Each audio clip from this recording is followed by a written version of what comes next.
বিছানায় শুয়ে আছি। হঠাৎ করে কারো স্পর্শ পেতেই আমার ঘুম ভেঙে যায়। চোখ জোড়া মিলতেই অনুভব করলাম আমি ছাড়াও আমার রুমের মধ্যে অন্য কারোর উপস্থিতি। শরীরটা শিউরে উঠলো আমার রুমে এত গভীর রাতে কে আসতে পারে? কথাটা মাথার মধ্যে ঘুরপাক খাচ্ছে। হঠাৎ অনুভব করলাম কেউ একজন আমার পেছন থেকে আমার কোমরের উপর হাত রাখলো। ভয়ে শরীরটা ঠান্ডা হয়ে আসছে, আমার চুলটা বেশ ভারী হয়ে আছে। একটু নড়ে চড়ে ওঠার শক্তি নেই। হাতটা আমার কোমর থেকে সরে যেতেই আমার কানের গলার উপর কারো গভীর নিঃশ্বাস পড়তে লাগলো। নিঃশ্বাসের উষ্ণতা আমার অদ্ভুত রকম ভাবে কাছে টানছে। আমি বিছানা থেকে অনেক কষ্টে নিজের সর্বশক্তি দিয়ে উঠে দাঁড়ালাম। বিছানা থেকে উঠে দাঁড়াতেই আমি রুমের লাইটটা অন করলাম। লাইট অন করে আমি বিছানার দিকে তাকাতেই আমার চোখ জোড়া ছানা বড়া হয়ে যায়। আমি কাকে দেখছি?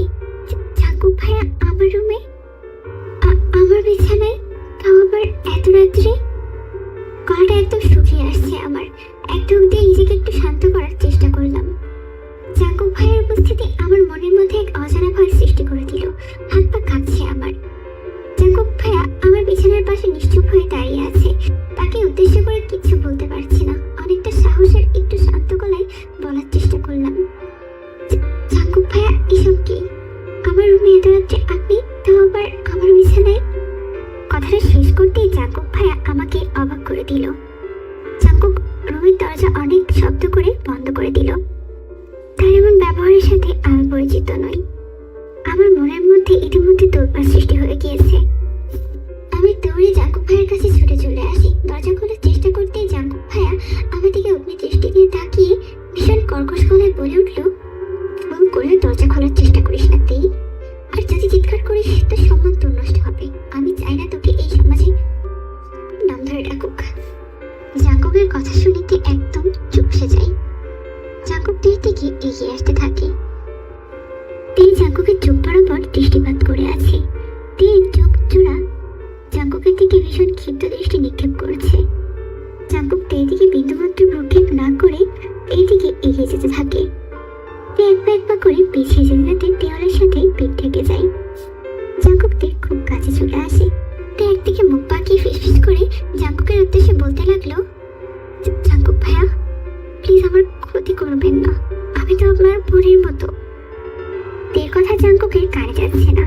জাঙ্কুক তীর কোমর নিজের হাত রাখতেই তে নিজেকে শান্ত রাখতে পারছে না। তো আপন মনে ভাবতে লাগলো, জাঙ্কুক ভাইয়া আমাকে চুপচাপ থাকতে বললো, আর আমি চুপচাপ নিজের সব থেকে দামি সম্পদ, আমার সম্মান তার হাতে তুলে দিব। এটা কিভাবে সম্ভব? সম্মান নষ্ট হোক, তবু নিজেকে কারোর কাছে নত করবো না। কথা ভাবতেই তে জাঙ্কুকের হাত ধরে নিজের কোমর থেকে সরিয়ে দিল। জাঙ্কুক তো তের দিকে অগ্নি দৃষ্টিতে তাকিয়ে আছে। আমার কাজটা আমাকে করতে দিতেই আমি মরে যাব, তবু নিজের সম্মান নষ্ট করতে দিব না। কথাটা শেষ করতেই তে জাঙ্কুকের গালে সজোরে এক থাপ্পড় বসিয়ে দিল। থাপ্পড়ের শব্দে পুরো রুমটা কেঁপে উঠল। জাঙ্কুক কিছুই বুঝতে পারল না যে কি থেকে কি হয়ে গেল। তোর বাবা আমাকে আশ্রয় দিয়েছে বলেই তুই আমার সাথে নোংরামি করতে আসবি? আর আমি সবকিছু মেনে নেব তা তো হতে পারে না। আমার কাছে আমার আত্মসম্মান পৃথিবীর সব থেকে দামি, যেটা আমি কখনো কাউকে নিতে দিব না। Mind it mister Jeon Jungkook, বেরিয়ে যান আমার রুম থেকে। কাল সকাল হতেই আমি এই বাড়ি থেকে চলে যাব। তের কথায় জাঙ্কুক থম মেরে দাঁড়িয়ে আছে। তের থাপ্পড়ে যতটা না বেশি রাগ হচ্ছে তার থেকে কয়েক গুণ বেশি রাগ হচ্ছে তের চলে যাবে এটা শুনে। জাঙ্কুকের হাত জোড়া তুম করে চেপে ধরে তেকে তার মুখের দিক বরাবর ঘুরিয়ে নিল। পেছন থেকে তার কানের কাছে মুখ নিয়ে জাঙ্কুক ফিসফিস করে বলতে লাগলো, আমার তোর শরীরের উপর কোনো ইন্টারেস্ট নেই, তবুও আমার বাধা করিস না। আমি তোর রুমে তোর সাথে কোনো খারাপ কিছু করতে আসি নাই। আমি এসেছি তোর পিঠে লেপটে থাকা চিপটা নিতে। তোকে লাস্ট ওয়ার্নিং দিলাম, আমার রুমে ফার্দার তুই যাবি না। কথাটা শেষ করতেই জাঙ্কুক থেকে ধাক্কা মেরে সরিয়ে নিচ থেকে সামনে দূরে সরিয়ে দিল। থেকে ধাক্কা দিয়ে জাঙ্কুক হনহন করে রুম থেকে বেরিয়ে যায়। জাঙ্কুক চলে যেতেই তে হাঁটু গেড়ে ধপাস করে ফ্লোরে বসে পড়ে, বুঝতে পারছে না কিছুই। জাঙ্কুক হঠাৎ করে রাতের গভীরে একটা রুমে আসলো। যে কেউ হলেই তার মতো এমন ভাবতো। তে আপন মনে ভাবছে জাঙ্কুকের কথা। জাঙ্কুককে থাপ্পড় মারা তার উচিত হয়নি, কিন্তু উনি তো আমার শরীরে টাচ করেছে। এটা কি যুক্তিযুক্ত? না, আমি ভুল কিছু করিনি। তের মনে পড়ে গেল পুরনো অতীতের কথা, সে বিষাক্ত অতীতের কথা, যার দিকে এখনো তাড়া করে বেড়াই। তোমরা হয়তো ভাবছো জাঙ্কুকের পরিবারের সাথে তে সম্পর্ক কি। তাহলে বলি, যখন তের বয়স 11 তখন থেকেই তে জাঙ্কুকদের বাড়িতে থাকে। জাঙ্কুকের বাবাকে বাবা বলে ডাকে আর মাকে মা। তের বাবা নেই বলতে তের অনাথ চিট, তবে সেটা তার মায়ের জন্য। তের মাই তার বাবার, যে চোখের সামনেই তার বাবাকে শেষ হতে দেখেছে। এর বয়স 9 বছর। প্রতিদিন দেখতো বাবা অফিসে গেলেই তাদের বাড়িতে অনেক লোক আসতো। লোক বলতে কিছু আঙ্কেল আসতো। তে তখন সবকিছু বুঝতো না। একদিন ভুল করে তে তার মায়ের সাথে এক লোককে আপত্তিকর অবস্থায় দেখে ফেলে। তখন তের কিছু ধারণা ছিল না, কিন্তু এতটুকু বুঝতো যে তারা খারাপ কাজ করছে। তের মার দিকে দেখার পরও বিষয়টা হালকা করে দেখলো। উনি তার কাজ চালিয়ে যেতে লাগলো। তের বাবা অফিস থেকে ফিরতেই তে তার বাবাকে বলে দেয় কথাটা। এটি তের জীবনের সব থেকে বড় ভুল ছিল। ওই দিন যদি ওর বাবাকে না বলতো সবকিছু, তাহলে ওর বাবা আজ ওর কাছে থাকতো। ওর বাবাকে কথাটা বলার পরও ওর বাবা কিচ্ছু বললো না। পরদিন সকালে তের বাবা অফিস থেকেই ওই আঙ্কেলগুলো বাড়িতে আসলো তের জন্য কিছু চকলেট নিয়ে।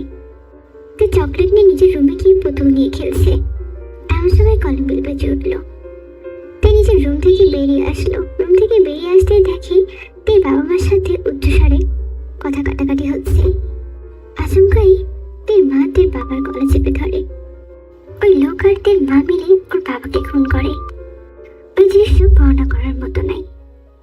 নিজের নীরব দর্শকের মতো দাঁড়িয়ে দাঁড়িয়ে নিজের বাবাকে শেষ নিঃশ্বাস ত্যাগ করতে দেখেছে। অনেক কেঁদেছে তে। দুদিন মুখে কিচ্ছু তুলে নেই। কিছুদিন যেতে যেতে ওর মায়ের আসল রূপ দেখতে পেল। রোজ রোজ এক একজন তাদের বাড়িতে আসতো। একদিন এক লোক থেকে দেখে তার মাকে উদ্দেশ্য করে বলল, তোমার মেয়ের দাম কত হবে? বয়স কত ওর? এই তো 10 বছর। আর একটু ধৈর্য ধরো, ওকে আমাদের লাইনে আনবো। কথাটা শোনার পরই যে দম বন্ধ হয়ে আসতে লাগলো। তে ওই দিন রাত্রেই নিজের বাড়ি থেকে পালিয়ে আসে। লজ্জা করছিল ওই মহিলাকে মা ডাকতে। তে ওর বাড়ি থেকে পালিয়ে এসে থানায় এসে পুলিশ আঙ্কেলকে সবকিছু বলে দেয়। আর সেই পুলিশই হলো জাঙ্কুকের বাবা। উনি তের কথা শুনে তেকে নিজের সাথে এখানে নিয়ে আসে। তারপর থেকে এখানে থাকে আর এখানে থেকেই পড়াশোনা করে। সকাল হতেই তে রুমের বাইরে বেশ চিৎকার চেঁচামেচির শব্দ শুনতে পারে। তে তাড়াতাড়ি দরজা খুলে বাইরে আসতেই অবাক হয়ে যায়। তে দেখতে পাই জাঙ্কুক তার রুমের দরজা বন্ধ করে আছে। সবাই তো ডাকাডাকির পরেও খুলছে না। তে জাঙ্কুকের রুমের সামনে যেতেই জাঙ্কুকের মা কান্না ভেজা কণ্ঠে তের উদ্দেশ্য করে বলতে লাগলো, এই তে, তুই একটু দেখ না মা, আমার ছেলেটা কেন দরজা খুলছে না। মায়ের কথাই তের মনে একটু নাড়া দিল। হঠাৎ করে জাঙ্কুক ভাইয়ের দরজা খুলছে না কেন? তে দরজা নক করতেই জাঙ্কুক হকচকে দরজা খুলে দিল। প্রথমবার নক করতেই দরজা খুলে গেল। একটু অবাক হয়ে যায়। জাঙ্কুক দরজা খুলতেই তেকে দেখতে পেয়ে বেশ রেগে যায়। এখানে কি? কাল তোকে বলেছিলাম আমার রুমে না আসতে। আমার রুমের সামনে যেন তোকে না দেখি। তারপর নীলাজের মতো আমার রুমের সামনে এলি কেন? আবার বুঝি আমার গালে আদর দিতে ইচ্ছা করছে। জাঙ্কুকের রাগান্বিত কণ্ঠস্বরে তেকে ঠিকই বুঝিয়ে দিচ্ছে যে জাঙ্কুক কি বোঝাতে চাচ্ছে। কাল রাতের কথা জাঙ্কুক বলতে পারেনি। তে মুখটা মলিন করে দাঁড়িয়ে আছে। জাঙ্কুকের কথা শেষ হতেই জাঙ্কুকের মা তাকে উদ্দেশ্য করে বলতে লাগলো, তোর সমস্যা কি জাঙ্কুক? আমার মেয়েটাকে তো সহ্য হয় না একটু। আর কি সব বলছিস? কাল আবার কি হয়েছে? আর তুই এত ডাকার পরেও কেন দরজা খুলছিলি না? সমস্যা কি তোর? জাঙ্কুক একটু মুখ পাকিয়ে তেকে থেকে দৃষ্টি সরিয়ে নিয়ে তার মাকে উদ্দেশ্য করে শান্ত গলায় বলল, কাল রাত্রে ঘুমাইনি, একটু কাজ করছিলাম, তাই উঠতে লেট হয়েছে। ও, যা ইচ্ছা কর, আমরা তো ভয় পেয়ে গিয়েছি। যাই হোক, তুই ঠিক আছিস তাতেই শান্তি। চিন কথা শোনাতে শোনাতে চলে গেল। জাঙ্কুক দরজার উপর এক হাত রেখে একটু হেলে দাঁড়িয়ে আছে। তে বোকার মতো দাঁড়িয়ে এক দৃষ্টিতে জাঙ্কুকের দিকে তাকিয়ে আছে। জাঙ্কুক দিকে তাকিয়ে মৃদু হেসে বলল, ওরা নির্লজ্জ মেরে কোন ভাষায় বললে যে বুঝবে যে ওর মধ্যে একটা বদমেজাজে মেয়েকে আমার সহ্য হয় না, আল্লাহ জানে। দেখো কেমন মেরুদণ্ডহীনের মতো ট্যাপ করে তাকিয়ে আছে। ওই নির্লজ্জ বেহায়, আমি কথা কানে যায় না তোর? একটা হ্যান্ডসাম ছেলেকে দেখলে এমন করে তাকিয়ে থাকতে হয়? আশ্চর্য, মনে হয় জীবনেও ছেলে দেখে নাই। জাঙ্কুকের খোঁজা মারা কথা তের কানে পৌঁছাতেই তে চিৎকার করে বলল, ওই আমার মেরুদণ্ড নেই তোকে কে বলেছে? তুই তো একটা হনুমানের বংশধর, অসহ্যকর ছেলে একটা, জঙ্গলিদের মতো দেখতে। তোকে তো চিড়িয়াখানায় থাকার কথা। এখানে কি? তোর রূপের জন্য তোকে দেখছি না। তোর মতো একটা আজব প্রাণীকে তো আর সচরাচর দেখা যায় না, তাই মন ভরে দেখে নিচ্ছি। তুই কথাটা শেষ করেই জাঙ্কুকের দিকে তাকিয়ে মুখটা ভেঙচে কাটে। জাঙ্কুক রেগে আগুন হয়ে দাঁতে দাঁত চেপে চোখ বড় করে রক্তবর্ণ ধারণ করে তের দিকে অগ্নি দৃষ্টি নিক্ষেপ করতেই তে জাঙ্কুককে উদ্দেশ্য করে বলে, কাল রাত্রির ব্যবহারের জন্য আমি দুঃখিত জাঙ্কুক ভাইয়া, নেক্সট টাইম এমন ভুল হবে না। তে আমি তোকে। তে জাঙ্কুকের কথা শেষ হওয়ার আগেই জাঙ্কুকের সামনে থেকে পালিয়ে যায়। জাঙ্কুক তে চলে যাওয়ার দিকে এক দৃষ্টিতে তাকিয়ে আছে। তাকিয়ে থাকতে থাকতে কিছু একটা ভেবে চোখ নামিয়ে নিল। তে, এই তে, সন্ধ্যা হতে চললো, রেডি হয়েছিস তুই? জাঙ্কুকের মা জিন ভীষণ চিৎকার করে তেকে উদ্দেশ্য করে বলতে লাগলো, আসলে আজ একটা বিয়ের অনুষ্ঠান আছে, সেই বিয়ের অনুষ্ঠানে ওদের ফুল ফ্যামিলি যাবে। জাঙ্কুক তো একদম রেডি, আর তে নিজের রুমে এখন রেডি হচ্ছে। জাঙ্কুক গাড়িতে উঠতে যাবে, তখন সেই মুহূর্তে জাঙ্কুকের বাবা আরিম জাঙ্কুকের উদ্দেশ্যে বলতে লাগলো, জাঙ্কুক তুই আমাদের সাথে যাস না, তেকে নিয়ে তোর বাইকে করে আসিস, আমাদের লেট হয়ে যাচ্ছে, আমরা আসছি। কিন্তু বাবা আমি তো তোকে না বারণ করেছি আমার মুখের উপর কথা বলতে, তেকে সাথে করে নিয়ে আসলে তোর কোনো পাপ হবে না। আর আমি যেন না শুনি যে তোরা আবার ঝগড়া করছিস, সাবধানে আসিস। কথাটা শেষ করতেই জাঙ্কুকের বাবা গাড়ি নিয়ে সামনে থেকে বেরিয়ে যায়। জাঙ্কুক বোকার মতো দাঁড়িয়ে আছে। চোখের উপর থেকে সানগ্লাসটা সরিয়ে জাঙ্কুক মনে মনে বলতে লাগলো, এটা কি হলো? এত সুন্দর করে সেজে গুজে বিয়ের অনুষ্ঠানে যাচ্ছি, আমায় না নিয়ে বাবা মা চলে গেল। তা না হয় মানতে পারলাম, কিন্তু এর মধ্যে একটা বচ্চাক মেয়েকে নিয়ে আমি কেমনে যাবো? মান সম্মান আর থাকলো না আমার। জাঙ্কুক আর কিছু না ভেবে বাড়ির মধ্যে চলে আসলো। তাই রুমের সামনে গিয়ে রাগান্বিত কণ্ঠে জাঙ্কুক বলতে লাগলো, ওই তোর হয়েছে, সবাই চলে গিয়েছে, আর কত লেট করবি? তারপর তো বিয়ে শেষ হয়ে যাবে। কি সবাই চলে গিয়েছে? হায় আল্লাহ, এখন আমি যাবো কি করে? আমার কত ফ্রেন্ড আসার কথা, আল্লাহ আমি এখন কি করব? কি করবি মানে? আল্লাহর রাস্তায় তাড়াতাড়ি রেডি হবি, আর কি করবি? হ্যাঁ কিন্তু রেডি হয়ে লাভ কি? আমার তো যাওয়াই হবে না, আমি যাবো কার সাথে? কেন আমার সাথে যাবি? বাবা চলে গিয়েছে আর বলে গিয়েছে তোকে যেন নিয়ে যাই। কপাল আমার খারাপ, যত সব। ও আচ্ছা। তুই শান্ত জবাব শুনে জাঙ্কুক একটু অবাক হলো। এই বদমাশি যে মেয়েটা এত শান্ত গলায় কথা বলছে মানে নিশ্চয়ই কোনো একটা ব্যাপার আছে। জাঙ্কুক তের রুমের বাইরে দাঁড়িয়ে দাঁড়িয়ে ওয়েট করছে। কিছু সময় যেতেই আবার জাঙ্কুক দেখে উদ্দেশ্য করে বলতে লাগলো, আর কতক্ষণ লাগবে তেই? এই তো আর একটু।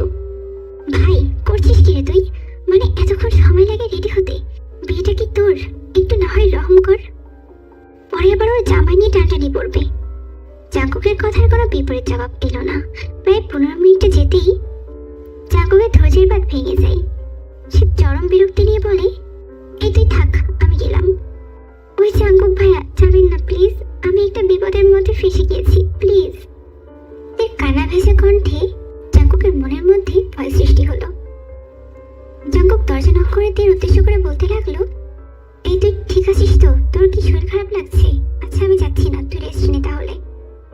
আরে না, আমি শাড়ি পরতে পারছি না, মাকে একটু ডেকে দিও না প্লিজ। লে, এতক্ষণ কি উগান্ডার ভাষায় কথা বলছিলাম? বাবা মা যে চলে গিয়েছে, এখন বলে মাকে ডেকে দাও।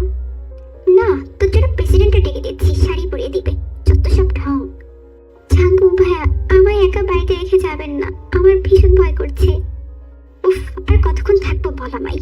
শাড়ি না হয় পরতে পারিস না, অন্য কিছু পর। অসহ্যকর মেয়ে। এই আমি আসবো কি? তে দরজা খুলে দিতেই জাঙ্কুক রুমের মধ্যে প্রবেশ করলো। তে শাড়ির কুচি এক হাতে আর অন্য হাতে শরীরে কাপড় দিয়ে দাঁড়িয়ে আছে। জাঙ্কুক তে চোখের দিকে তাকাতেই তে মাথা নিচু করে ফেললো। কি আর করবে? এমন লজ্জাজনক পরিস্থিতিতে না পড়লে জাঙ্কুকের থেকে সাহায্য নেওয়া তো দূরের কথা, এটা তো সহ্যই করা যায় না। জাঙ্কুক তের সামনে হাঁটু ধরে বসে তে শাড়ির কুচি ঠিক করতে লাগলো। তে জাঙ্কুকের দিকে তাকিয়ে আছে নিশ্চুপ হয়ে। জাঙ্কুক কুচি ঠিক করতে করতে তের উদ্দেশ্যে বলল, এনে কুচিটা ধরে গুজে দে, আর এবার আমায় উদ্ধার কর। তে শাড়ির কুচিটা ধরতে কুচিটা আবার নষ্ট হয়ে যায়। এই কি করলি? আবার নষ্ট করে ফেললি?